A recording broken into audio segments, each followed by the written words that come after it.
He's all talked out. He's been talking all right.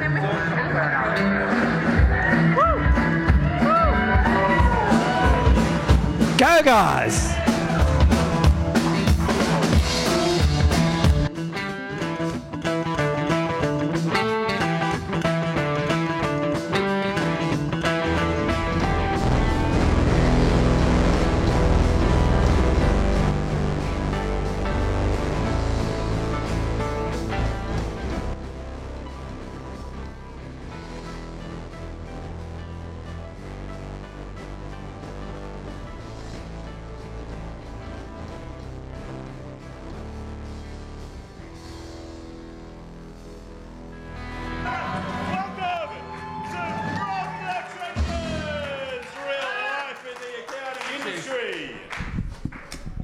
In 5 years.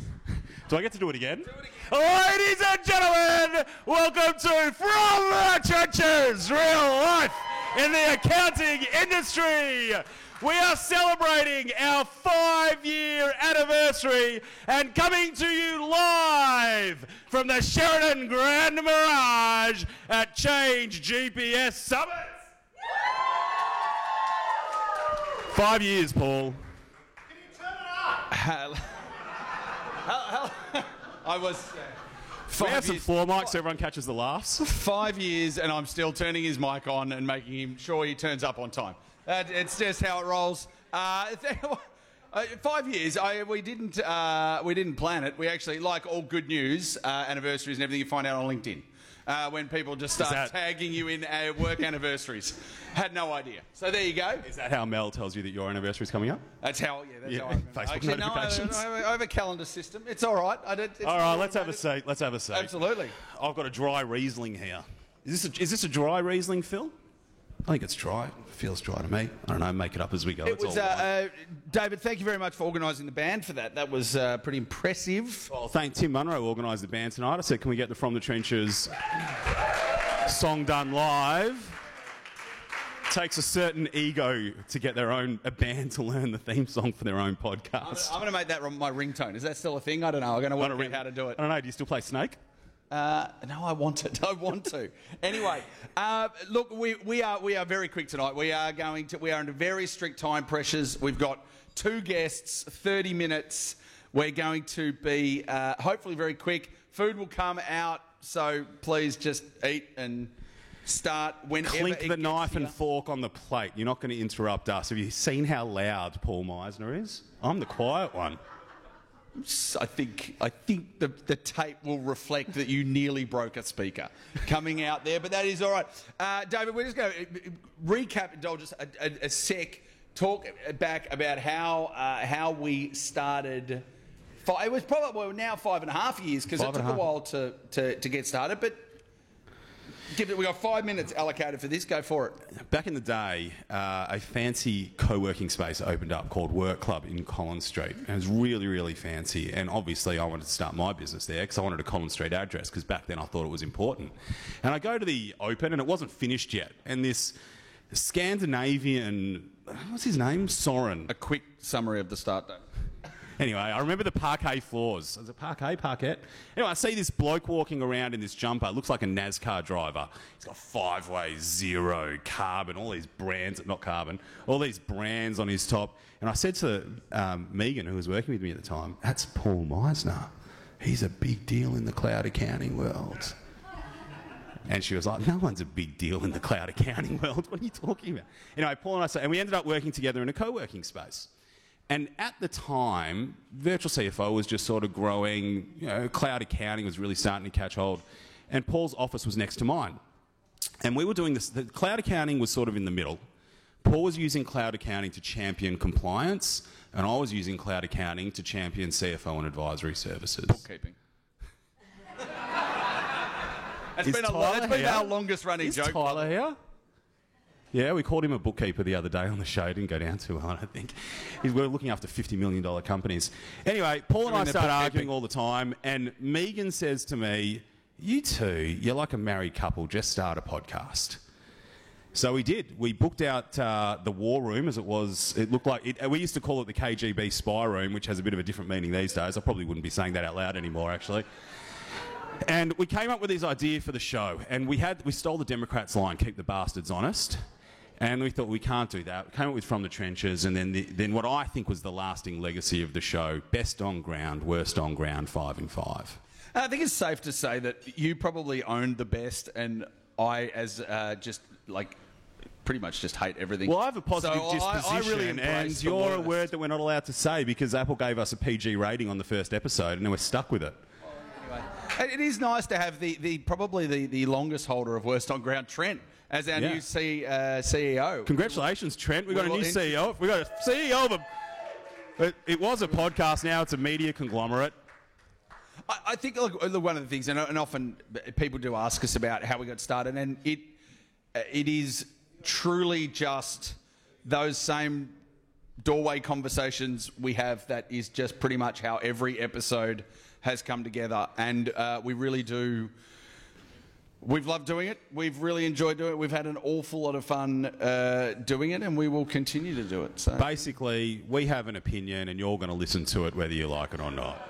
But and that's lasted us for 5 years. It is based off everyone's opinion. Weekly shows, we've had multiple live events, interviews with some pretty decent people. World Congress of Accountant, we got our first media card, I think. And now we are big enough to have our own CEO, who you will hear from at the end. But early on, David, somebody, stupidly or otherwise, gave us money and was our founding sponsor and thought that we're all right. While Ron comes to the stage, can David just a big round of applause for BGL founder Ron Lesh. So, David, while he comes up, how did it get started? Ron needs 1/10 of a reason to leave Victoria and come to the Gold Coast, so it wasn't hard to get him here. Paul says that Ron gave us money. I honestly believe Ron believed in us and what we were doing. And you got it? Just and when we're just two smart asses trying to, call out bad things that we thought were happening in the industry. For someone from, as big as BGL to come in and back us meant a lot. Well, you are. You're a very big company, aren't you? Okay. You're not? Thank you, David. Yes. Welcome to the show. Welcome to Change GPS. I love this, that I've got a high chair and you guys have both got low chairs. It should have. Yeah, well, you're the money man in this situation here, so it's got to reflect your status. I think, yes, exactly, David. Now, what we wanted to do, now, Ron has promised to talk quick. Now, anyone who's spoken to Ron, he's going to talk quick tonight, hopefully. But we're going to reprise one of our earliest segments from the show. It was called 5 in 5, and when we designed it, it was 5 questions in 5 minutes. And I think it took about 1.5 interviews to work out that neither David nor I could keep it to under 10 minutes. My questions were longer than 5 minutes. David's questions, I think, in one episode did tap out at more than 5 minutes on their own. We are going to try here. It is 7:11. I am tracking. You're timing it? I am tracking the time. So, Ron, basically, why? why partner with us, sponsor with us? Oh, look, I suppose we were always looking for different ways to promote our business. We're looking for people to support within the industry who we think could go somewhere. We make some mistakes. But we were looking, we thought, look, this is something that's probably got legs, and 5 years later it still has legs. So we're still trying to reach the potential. That's why we hired Trent. Look, I should say we do also support a whole lot of startup businesses and a whole lot of startup different things. Someone yelled out charities. I was waiting for someone. Yeah, look, some of them are and some of them aren't. Ron viewed us as tax planning, charitable donations. Yeah, charitable donations, that's right. But no, look, we thought that it had some legs, and we were happy to be a part of it. 5 years later, we're very thankful we were. So 5 years later, do you think it was worth it? Yeah, look, whatever. The answer is probably yes, it was. Probably, yeah. But I say that because my marketing people would be saying to me, "Where's the return on investment?" So, whenever you do marketing, you're looking for a return on investment, and they would say that to me. But I think certainly from our perspective, it's been worthwhile. And so, Ron, tonight the theme of the show is sort of what has happened in the accounting industry in the last 5 years and what will happen beyond. So what has happened, in your view, around the accounting industry in the last 5 years? The good and the bad, the best and the worst. Yeah, I think there's been probably more bad than worse. We've got a very aggressive tax office at the moment, as we all know. We've got crazy people doing crazy things who've got no experience in doing them. Can we get some more details on that one? Oh, well, wait till you see the new company register from the ATO and you'll understand what I mean. Hopefully we can fix it before it gets to that point. What I did find interesting was the person in charge of that project is also in charge of the new regime around advice inquiry. Oh, really? Yes. Oh, Tim had a chat about him today. I thought her. So I thought that was very interesting.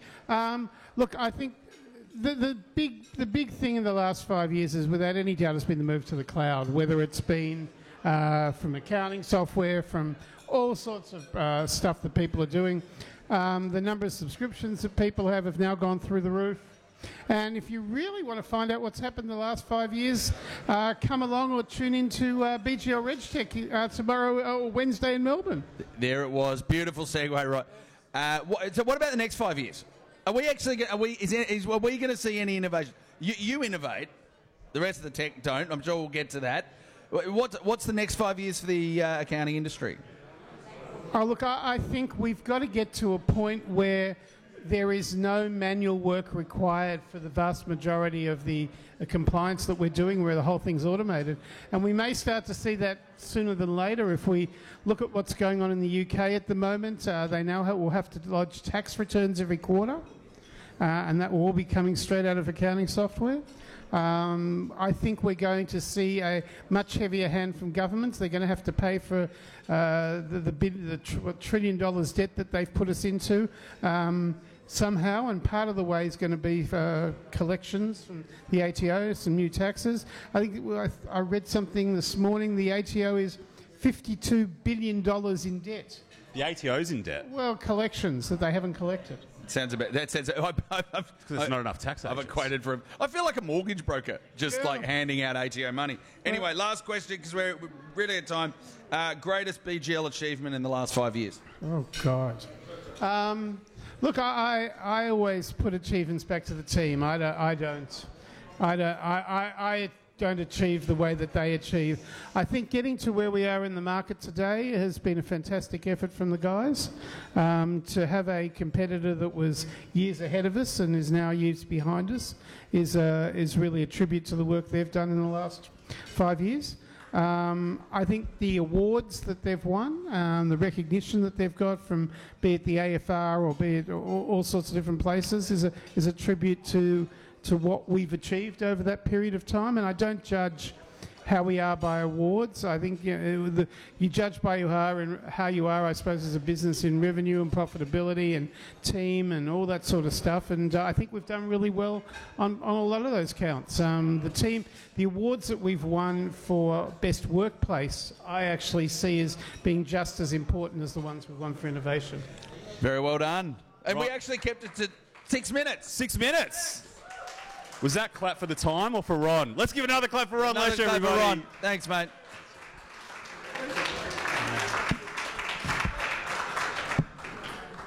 I think one of the fantastic Sheridan staff are going to take one of these chairs so it doesn't look like we're waiting for a ghost. Paul, I've got to ask you a question. You're a man of positive disposition. You have a generally rosy look on life. You judge things favourably. I'd call you a glass half full kind of guy. Did anything good happen in the last 5 years? Oh, I'm going to put some colour around that. Imagine it's 5 years ago. Are we at where we thought we were going to be at 5 years ago? In an accounting technology sense, absolutely not. I think that the greatest disappointment continually... I guess to give context, David, those conversations that we had 5 years ago in your doorway were, how bad are the accounting bodies? Still having that conversation. And we're still having that conversation, and it hasn't changed in 5 years. And why are we being promised a future of technology that we haven't seen eventuate? I really struggle. I mean, you look at the major accounting players, you look at Xero, who kind of had to go right back under the hood and fix a whole lot of internal capacity issues in terms of their platform. Really, what they've built externally has not been great. See, QuickBooks or the other, Intuit, really haven't done it. They've caught up, to be honest. They've probably actually built stuff to catch up. And MYOB Connected Practice, seriously, if that wasn't the biggest just marketing buzzword with no intention to build product. Is anyone here run their practice on MYOB? Can I see a show of hands? Does anyone know that MYOB Connected we're going to be Practice stacks on in a exists? moment, mate. I'm not entirely sure it exists. No, I think year on year, David, one of the now in the last 2 years, professional bodies are the equal disappointment. But software has not delivered anywhere near what it promised. My take on the last 5 years is much more positive. I think something that's dramatically improved is the client experience. Clients, through technology, are interacting in a better way with their accountants. Even if it's through smarter use of email, better use of engagement tools. Accountants have Slack channels now that they're communicating with clients with. And I think, Change GPS's own growth in the last couple of years, which exists to make accountants look good, sort of proves that the client experience is doing better in the last 5 years. And certainly, I mean, you also put it down to the last 2 years with COVID, had a lot more tech adoption and kind of brought that late majority into the market, which they otherwise weren't. And I think that was a good thing, certainly. Someone put it to me, it was interesting about the check-in apps and the QR codes, brought a whole lot of society, at least opened their mind to cloud software, which kind of was good too. My other big positive over the last 5 years, the hyper-automated practice. Hey guys, I know the meal's delicious, but I just want to get a quick show of hands. How many people would consider themselves a heavily automated practice? I reckon there's probably 5-6 hands up out of about 100 in the room. Jason Robinson. Jason Robinson does didn't not put even his hand up. That's amazing. There's so much further to go. I think that the hyper-automated practice is a major, major niche. If you do it well, that's what you do. But the majority of us just trying to make the clients look good and feel good. I think one of the things that Still say us. One of the things that often strikes me is that this, how big is your tech stack, kind of seems like this. How big's your tech stack, Paul? Vanity metrics. Paul, how big's your tech stack? Like, how big's your tech stack? It's like Paul's tech stack's tiny. It's like, I really, I certainly won't be showing it. No, but I think it's like a vanity metrics rather than how do you use it? Are you getting efficiency out of it? Just how much more do you plug in? All right, that's the last 5 years. Let's have a look at the next 5 years. These are some of my predictions, what I think is going to happen. And when I say these are my predictions, Change GPS is investing cash in making these sort of things come to life. I'm asking my team to spend their time on it. So these are a bit more predictions. These are things that I'm basing the Change GPS strategy around. So I hope people listen because I'm investing in it. My first big trend that I think is going to happen, I think tech bodies are going to have a better representation of small and medium practice and medium firms than accounting bodies are. Tech companies are built to listen. The first thing I did when I joined Change GPS, we put in HubSpot, we signed up to the service, we built service tickets. Tech companies are always listening to customers and have a feedback system to make changes quickly. I'm convinced the accounting bodies don't have KPIs around small, medium practices. I think it's a really interesting point. I think the professional bodies are doing nothing, frankly, for small firms. For me, that got everybody quiet. Professional bodies suck, and then everyone just goes, put their forks down. But I don't. I mean, is it? Do they just? Hey, can I ask a question, Paul? Sure. If our CEO's having a conversation with someone while we're doing a show, can we sack him? I think so. I think so.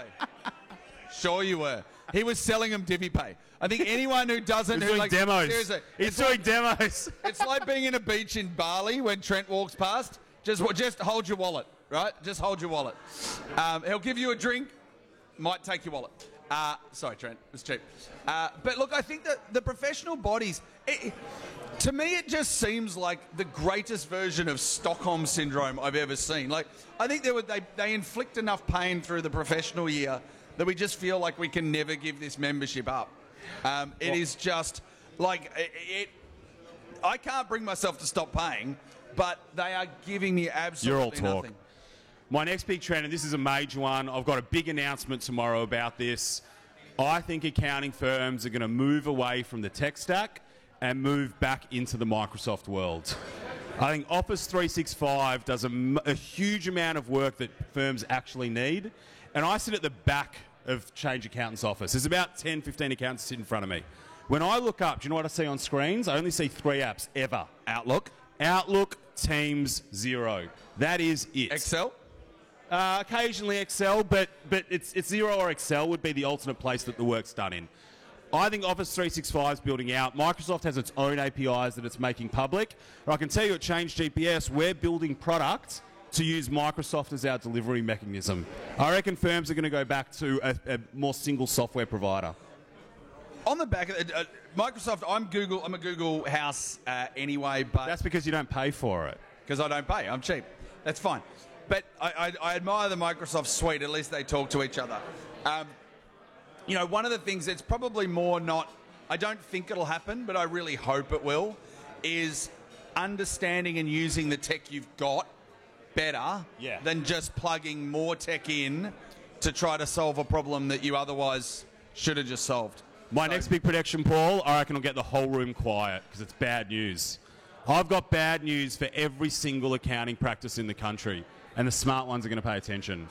All of your tech is going to go up 10 to 15% every year for the next 100 years. Cost of tech is expensive. The cost of security is expensive, and we're spending more of it. The cost of developers is going through the roof. There's got companies at the moment who are putting prices up by 300%. So accountants, budget in a 10 to 15% price increase across your tech stack, basically forever. It's always going to be this growing cost in a practice.